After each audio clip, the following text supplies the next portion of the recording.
Let's go do this. So we made it to the top, and it only took us an hour and a half. You can't see anything.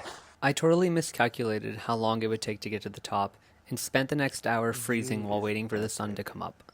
I can say that while it wasn't physically as cold as Gokyo-ri, I can say that it felt much colder.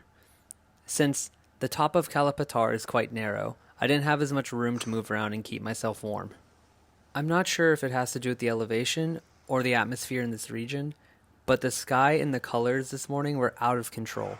When it was blue hour, the blues were so blue that I actually have had to tone them down in post because I thought the saturation was way too much and looked fake. Wow. When the sun was first starting to creep, we got an intense amount of purple and pink light hitting the sky and the mountains. It only lasted briefly, but I feel so fortunate to have been able to capture these images.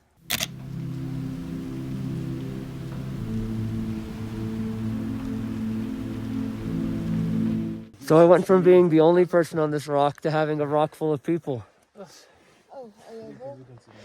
By the time the sun was starting to come up, you could see dozens of people making their way up to the viewpoint. Again, it's moments like this that make waking up really early to catch the sunrise worth it. I tried to stay as long as I could, but the lack of movement was really making me cold. So I decided it was time to head down and snap these photos on my way down.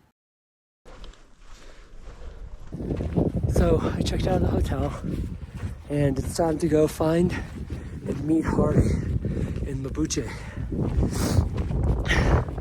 I actually have no idea how to meet him or how to find him. So this is gonna be interesting.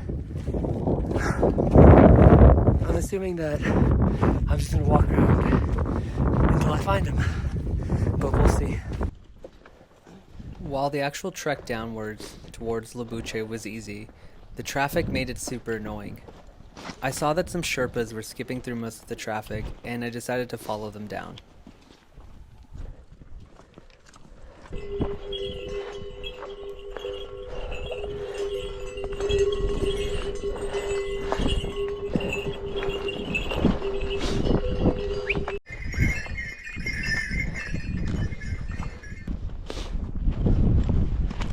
So I'm approaching town, and soon I'll have to find Hari and see what his status is, how he's feeling, and kind of like what the game plan moving forward is. Because, yeah, up until this point, I've tried not to think about it because I didn't want to put any expectations on anything. But I hope he's feeling better. But yeah, we should be there in like 5 minutes.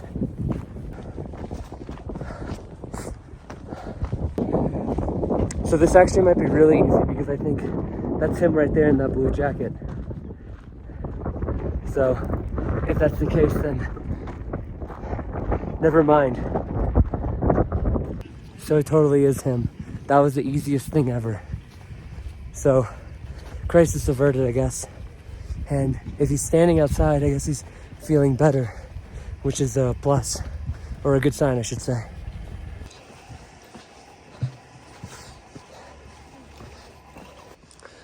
So everybody was asking me, how are you going to find Hari? How are you going to find Hari?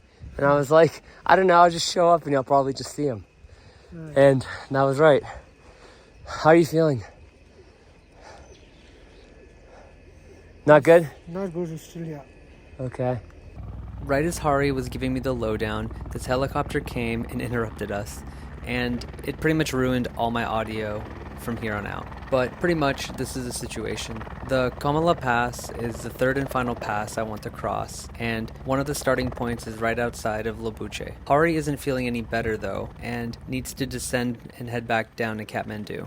I told him I would do the trek on my own, but I've been told by multiple people that the Kamala Pass is the most dangerous pass to cross out of the three, due to how narrow the pass get towards the top, especially if the weather is bad. Apparently, a solo hiker slipped and fell to his death earlier this year, and he was highly suggesting to me that I don't go try this by myself.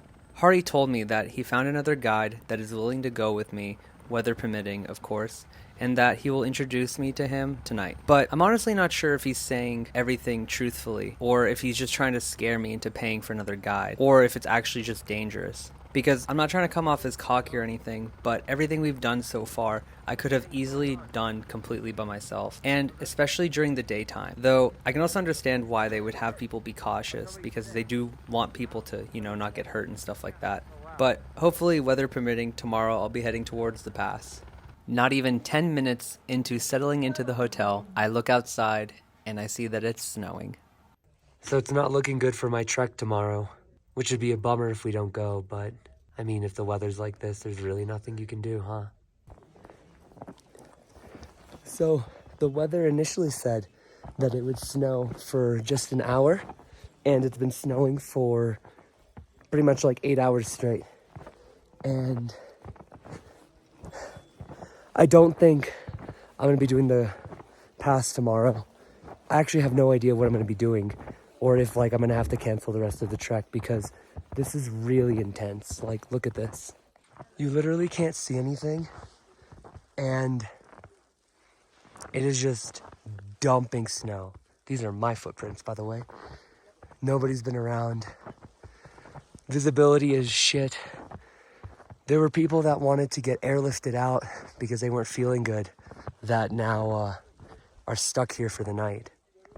So yeah, it's definitely a killer for a lot of people's plans. And yeah, I'm not really sure what I'm gonna do next. But I think the moral of this trip has been to just go with the flow and be like water. So if this is the end of my trek and I just have to go down, then I guess so be it.